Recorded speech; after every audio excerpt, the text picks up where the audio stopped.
me ne naga kana wani kun ka wani takure haba ibro ba dole in takure kaina ba kullum na zo ne ba na da labari ko me na zo ne a gida ina kele abu bai ji dadi wallahi stop go and look dunia you know dunia I don't know dunia.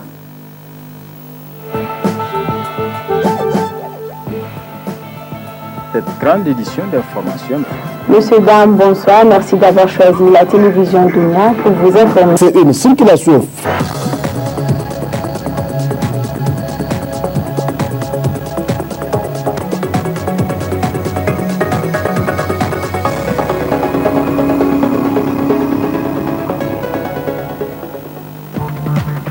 Ce matin du ministre de l'Équipement sur le site de construction de l'échangeur et de boulevard KI 87 reliant le deuxième pont à la route de Saï. Objectif, constater de visu l'état d'avancement des travaux sur ces chantiers.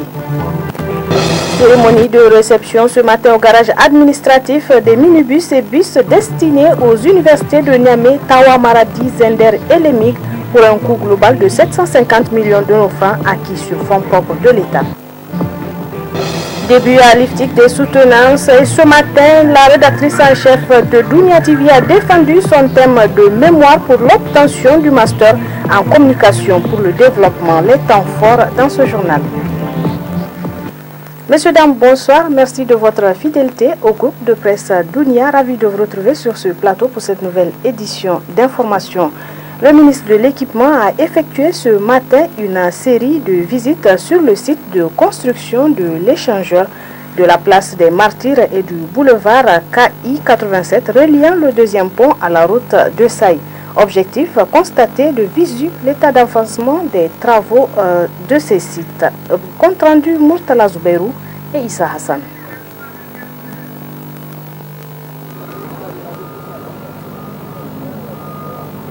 Il s'est agi pour le ministre de l'Équipement Ibrahim Nomao, accompagné pour la circonstance du gouverneur de la région de Niamey, Hamidou Garba, et d'une forte délégation, à travers cette série de visites, de constater de vue l'état d'avancement des travaux sur les chantiers de construction de l'échangeur de la place des Martyrs et ses voies d'accès, de l'aménagement et du bitumen de la corniche Gamkale et du boulevard KI 87 sur un linéaire de 1,6 km entre le deuxième pont et la route nationale numéro 25, route de Saï.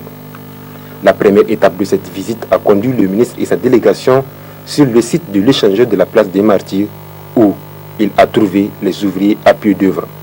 Il a par la suite visité les différents compartiments de ce chantier. Ensuite, le ministre et sa délégation se sont transportés sur la corniche Gamkale puis le boulevard KI 87 tout comme sur le site de l'échangeur.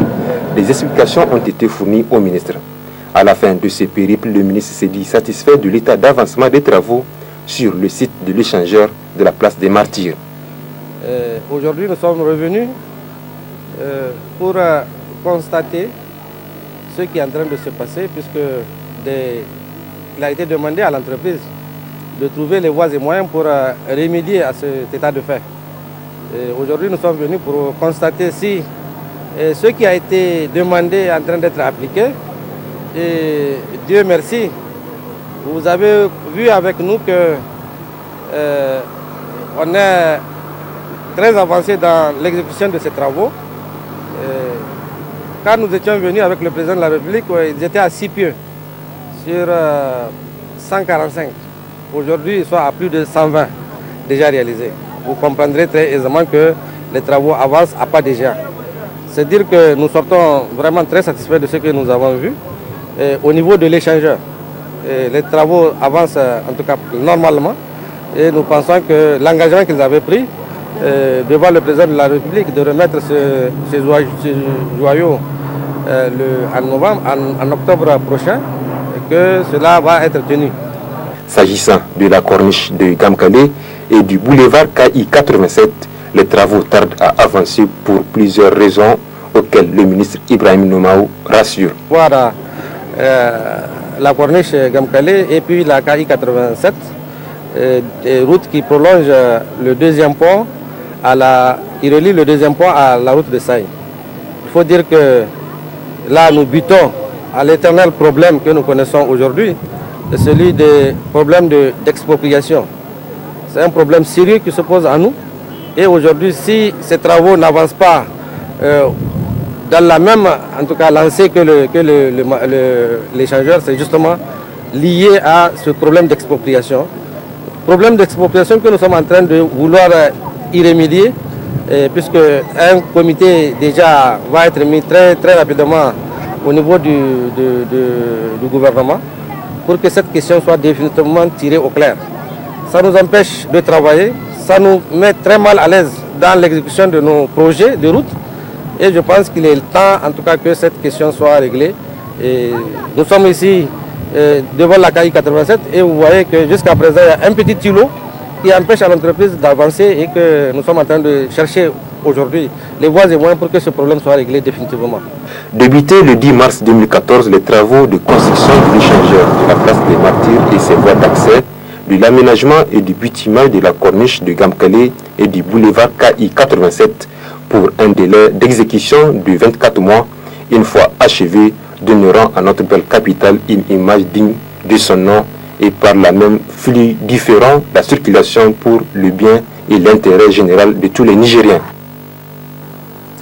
Le ministre de l'Enseignement supérieur a procédé ce matin au garage administratif à la remise des clés des bus et minibus aux universités de Niamey, Zender, Maradi, Tawa et Lemig, ainsi qu'un véhicule V8 destiné au ministère de l'Enseignement supérieur, le tout pour un coût global de 750 millions de nos francs et sur fonds propres de l'État. Cette cérémonie consacre la remise officielle des clés de 6 bus et 5 minibus flambant neufs destinés aux universités de Tawa, Maradi, Zender et Niamey ainsi qu'à Lemig et un véhicule V8 destiné au ministère des Enseignements supérieurs pour un coût global de 750 millions de francs CFA sur fonds propres de l'État. Cette fois-ci, si on avait accusé un retard, c'est parce qu'on a des excuses en fait, comme j'ai eu à l'expliquer à l'USN.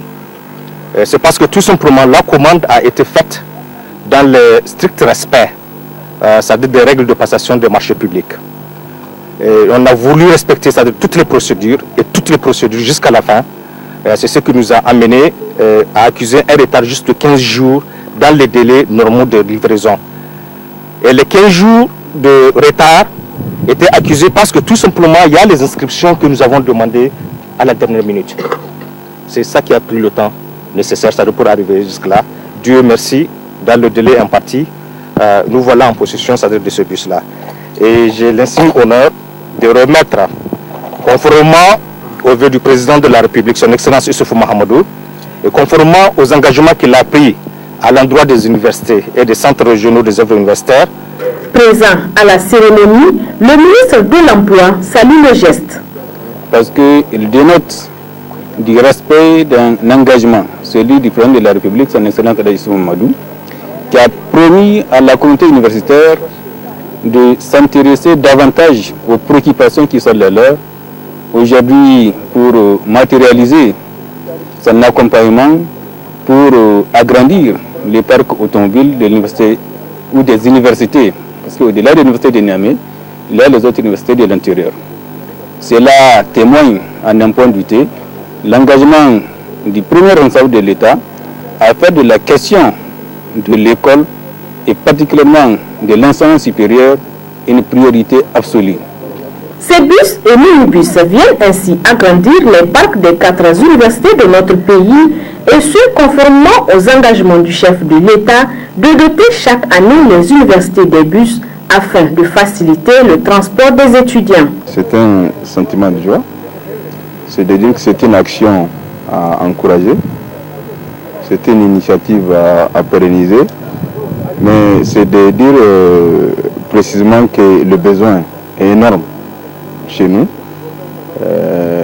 vu le nombre d'étudiants qui accroît de façon exponentielle. Il faut nécessairement aussi accélérer des initiatives tendant à augmenter le nombre de véhicules qui font déplacer les étudiants d'axe en axe. Histoire de promesses tenues, vous savez, je crois que c'est beaucoup plus politique, le fait de dire la promesse et les tenues. J'imagine que quand je dis que l'initiative est à encourager, c'est que chaque responsable, en fonction de sa responsabilité, a une obligation vis-à-vis de la responsabilité qui lui incombe. Donc aujourd'hui, si nous avons des responsables à la tête de ces pays, c'est parce qu'elles ont été désignées à cet effet pour pouvoir penser à solutionner les difficultés auxquelles sont confrontées nos universités. Et que celui qui s'inscrit dans cette logique à pouvoir solutionner ces difficultés, c'est de l'encourager à faire et à faire plus. À noter enfin que sur les 6 bus, 3 sont destinés à l'université Abdou-Moumouni de Niamey, 1 pour Maradi, 1 pour Zender et 1 pour l'université de Tawa. Et les 5 minibus sont destinés aux facultés au niveau central et à l'ENIC.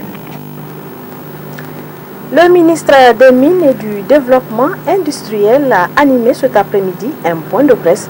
Il s'agit pour Omar Hamidou Tchana d'apporter des éclaircissements suite au point de presse animé par le syndicat du secteur des mines, le Sympamine. Je vous propose de suivre un extrait du point de presse qu'il a animé.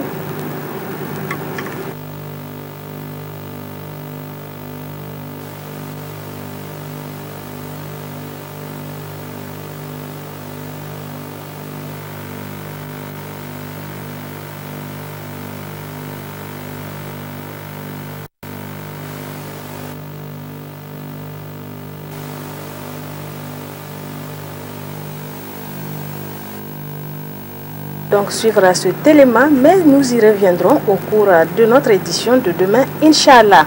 Cela dit, début à l'Institut de formation aux techniques de l'information et de la communication IFTIC des soutenances pour l'obtention du master professionnel.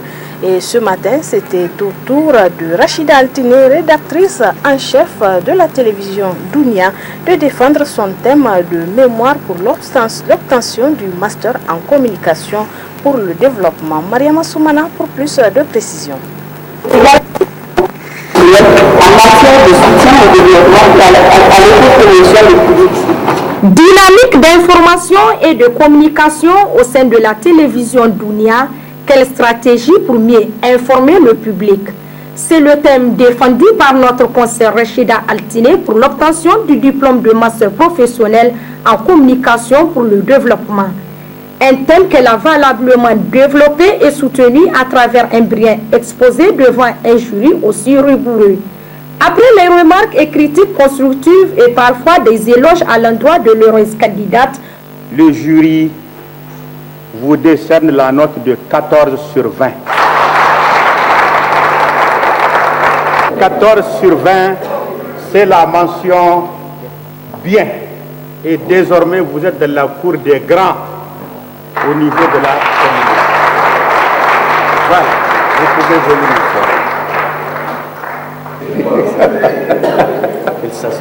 Félicitations. Très ému par cette note d'ailleurs bien méritée au vu de la pertinence du thème défendu, la candidate nous livre ses impressions. 5 années de travail qui viennent d'être sanctionnées, donc ce n'est qu'un sentiment de satisfaction et de joie. Je remercie tous ceux qui ont fait le déplacement, qui m'ont beaucoup soutenu. Je remercie mon directeur de mémoire, Touré Abdou, le directeur général du groupe de radio-télévision Dounia aussi, qui m'a beaucoup aidé dans les recherches, la correction du document, mes collègues de travail et puis toute ma famille également. Bon, je dirais tout simplement que je me suis beaucoup préparée dans l'exposé, en fait. Et je savais que tant qu'on est brillant dans l'exposé, ça rapporte beaucoup plus de points. Donc j'ai maximisé dans l'exposé et puis également la réponse des questions. J'ai essayé de faire vraiment des recherches de culture générale et tout pour compenser. Première femme rédactrice en chef de la télévision Dounia, lauréate du trophée de la femme leader en devenir et du prix de la meilleure production audiovisuelle initiée par APAC Niger, Rachida Altine vient ainsi de franchir une étape de sa vie professionnelle, ce qui lui permet de rentrer désormais de plein pied dans la cour très majestueuse des détenteurs du master professionnel de l'un des instituts les plus crédibles en communication. Bravo et félicitations, Red Chef. Et bien sûr, coup de chapeau donc à Rachida Altine et toutes nos félicitations à notre rédactrice en chef.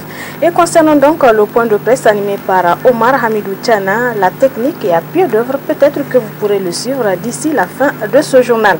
Signature de convention de partenariat hier après-midi au ministère de l'Enseignement supérieur entre le dit ministère et le Centre national pour la recherche scientifique et technique du Maroc.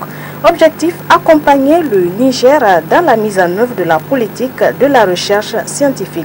Le compte-rendu est signé Hima Seibou Ibrahimidi.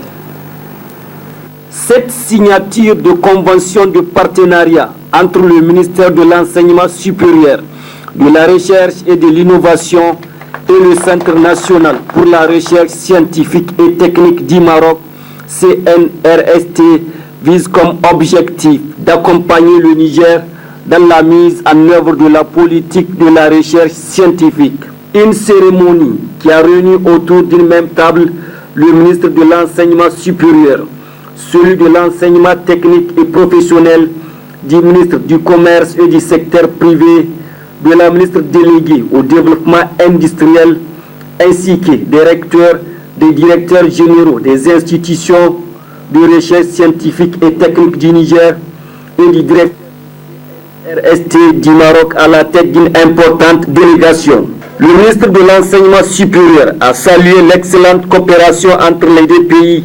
Asman Abdou a par la suite relaté l'importance de l'enseignement supérieur à laquelle les autorités de la 7e République accordent un intérêt particulier et sans lequel aucun développement durable n'est possible.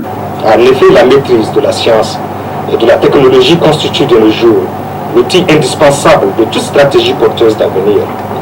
Le Niger, à l'instant de bien des pays qui aspirent à l'émergence du sous-développement, ne peut féconder sans investir massivement dans la politique cohérente et ambitieuse de recherche scientifique et sans le renforcement de ses ressources humaines et matérielles en vue de stimuler les capacités novatrices de sa société.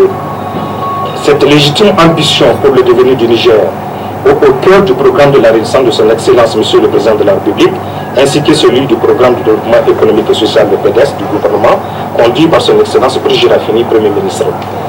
La création donc de cette structure fédératrice, manquante de l'environnement de la recherche du Niger, comblera le vide institutionnel qui empêche la bonne coordination de nos activités de recherche scientifique et technique. La création du centre sera le premier jalon d'une série d'institutions nécessaires à l'éclosion d'une culture d'excellence dans l'enseignement supérieur et la recherche scientifique au Niger.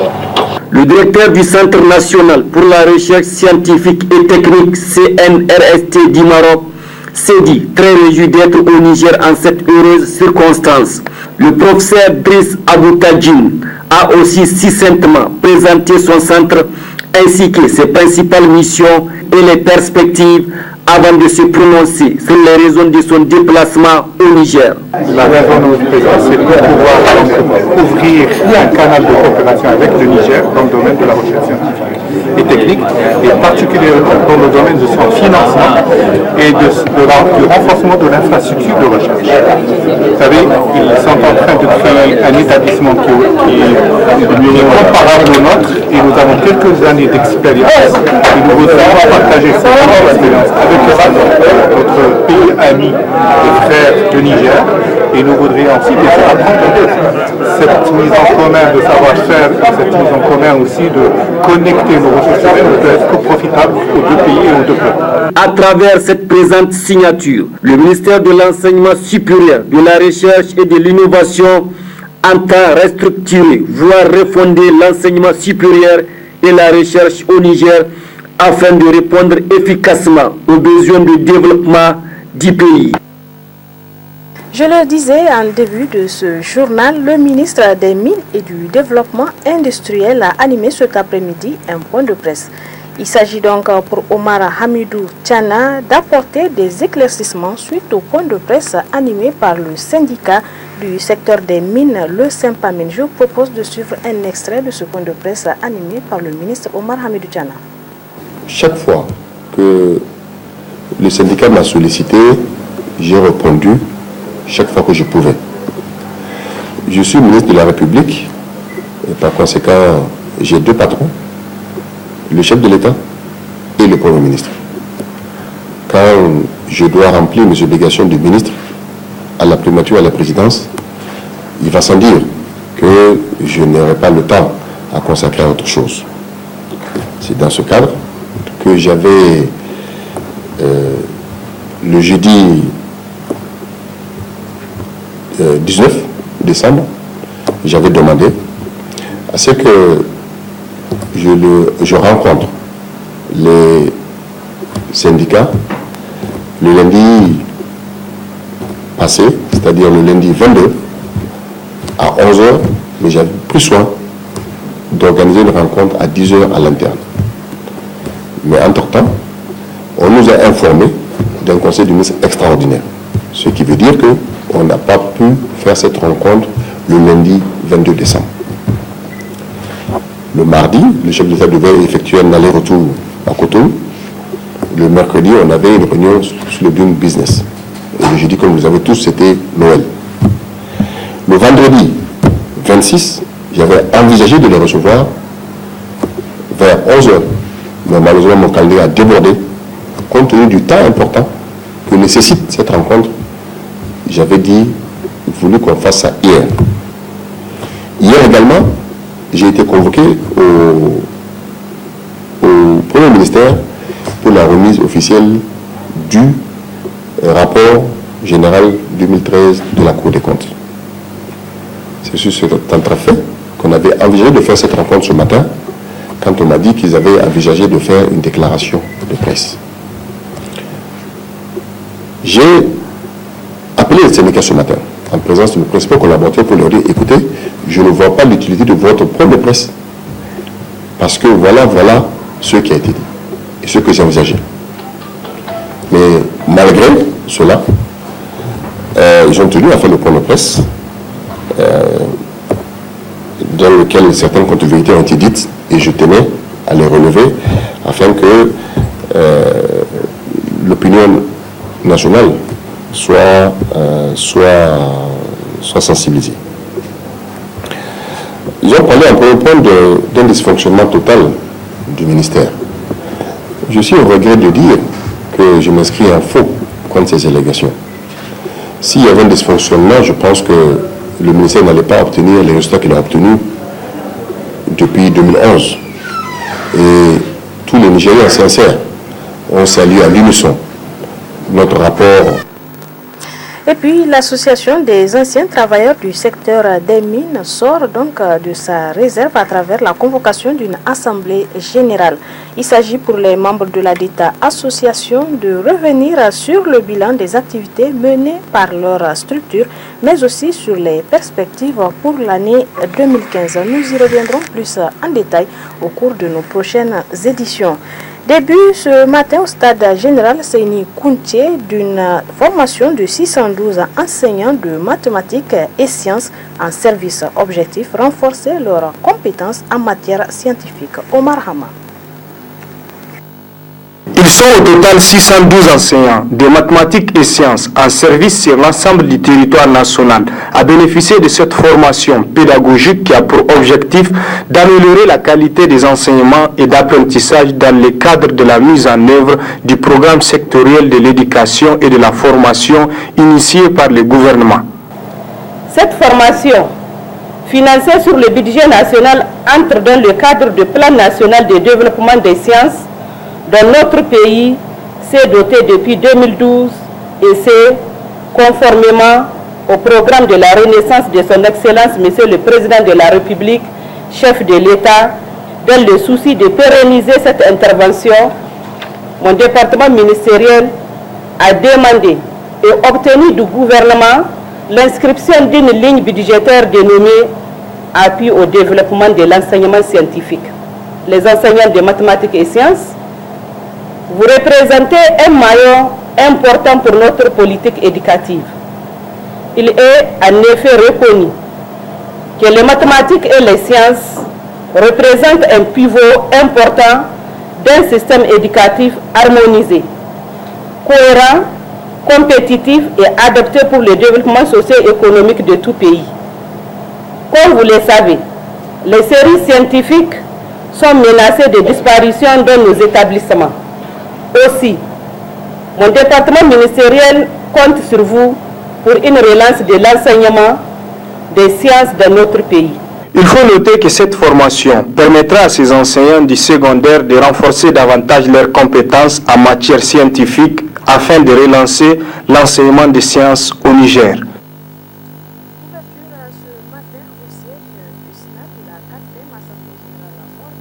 du collectif des organisations de défense des droits de l'homme CODE. Objectif, renouvellement des membres du Bureau national des coordinations du CODE. Compte rendu, Ralia Sami et Imran Amega.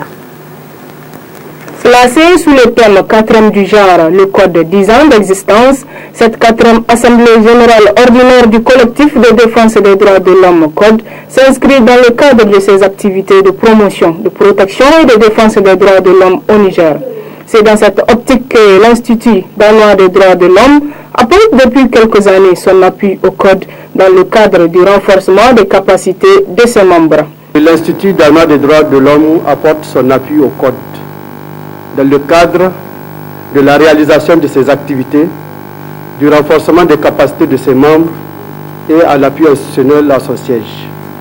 C'est un plaisir pour l'Institut danois des droits de l'homme de voir ce partenariat se développer d'année en année avec des responsables dynamiques, toujours à l'écoute de ce qui se passe au Niger du point de vue de la promotion des droits de l'homme.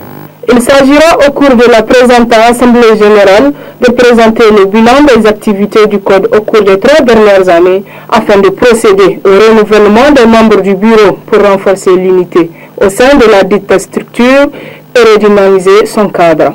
Le collectif des organisations de défense des droits de l'homme et de la démocratie CODE, pendant ces 3 dernières années, a y amené plusieurs actions de dénonciation, de défense et de promotion des droits humains au Niger et ailleurs dans le monde, mais aussi par ce mécanisme de dialogue permanent avec le pouvoir public. Nous nous engageons à l'issue de cette Assemblée générale à continuer dans la même lancée de défense des droits humains, en toute objectivité, transparence et dans l'intérêt exclusif de notre cher pays. L'exercice auquel nous serons soumis dans les heures qui suivent, c'est-à-dire le renouvellement ou la reconduite des membres du Bureau national de coordination du Code, doit intervenir en tenant compte des critères de compétence, de probité et surtout d'engagement. C'est pour cela que j'en appelle au sens des responsabilités des uns et des autres dans le choix des camarades devant conduire la destinée du Code. Tout au long de cette assemblée, les participants auront à engager des débats fructueux autour du fonctionnement du Code en vue d'atteindre les objectifs assignés à cette 4e assemblée ordinaire du réseau et permettre que le choix de ses prochains dirigeants se passe dans un esprit démocratique. La salle de réunion de l'IRCHA d'Agadez a servi de cadre au lancement des assises de l'Assemblée générale ordinaire de la délégation régionale CDS Rahama de la région. Ramidé Alassane, RTD Agadez pour plus de précision. C'est des militants enthousiastes de militantisme à toute épreuve de la Convention démocratique et sociale CDS Rahama d'Agadez qui ont envahi la salle de réunion de l'IRCHA. C'était lors de lancement des assises de l'Assemblée générale ordinaire de la délégation régionale devant aboutir au renouvellement des structures. En effet, comme vous le savez, notre parti, le CDS Rahama, a organisé du 7 au 8 septembre 2014 à Niamey les assises de son 7e congrès ordinaire, mettant ainsi fin à la crise qui nous traverse. Depuis lors, le bureau politique national issu de ce congrès a instruit les différentes instances du parti pour procéder dans les meilleurs délais au renouvellement des différentes structures du parti, notamment les cellules de base, les délégations villageoises, les délégations communales, les délégations départementales et régionales pour assurer un meilleur fonctionnement du parti. C'est à ce sujet que je tiens à féliciter tous les responsables politiques de la région à tous les niveaux pour leur engagement, leur détermination et leur mobilisation à dépit de multiples contraintes afin de mettre en place ces différentes structures. La cérémonie qui nous réunit ce matin se situe dans ce cadre, c'est-à-dire la mise en place de la dernière structure qui est la délégation régionale. Après 2 jours d'intenses travaux, l'Assemblée générale de la délégation régionale d'Agadez a rendu publique une déclaration. Après une analyse sans complaisance de la situation socio-politique et économique du pays, l'Assemblée générale de la délégation régionale CDS Rahama d'Agadez, réunie ce jour 25 décembre 2014 en session ordinaire, fait la déclaration suivante.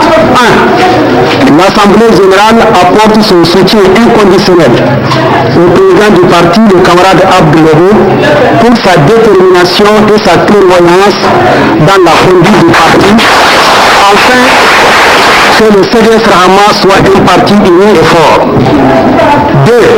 L'Assemblée générale réaffirme son appartenance à la mouvance pour la renaissance du Niger NRM et apporte son ferme soutien à son Excellence Issoufou Mahamadou, président de la République, chef de l'État dans la réalisation de son programme de renaissance pour les mieux-être de la population nigérienne. Vive le CDS Rahama uni, vive la démocratie, vive le Niger. Au sortir des assises de cette Assemblée générale, au-delà de la délégation régionale CDS Rahama à Agadez, le nouveau bureau se présente comme suit. Président El Hadji Boubou Mahaman, premier vice-président Mathieu Sajrou, deuxième vice-président Massalati Abdoulaye, secrétaire général El Hadji Bakou Dademi, trésorier général Abdourahmane Alassane. Et c'est cet élément qui met donc un point final à cette édition d'information au nom de toute l'équipe qui m'a aidé à vous la présenter. Je vous remercie de l'avoir suivi. Très bonne suite des programmes sur la H24 Dunia TV. Au revoir.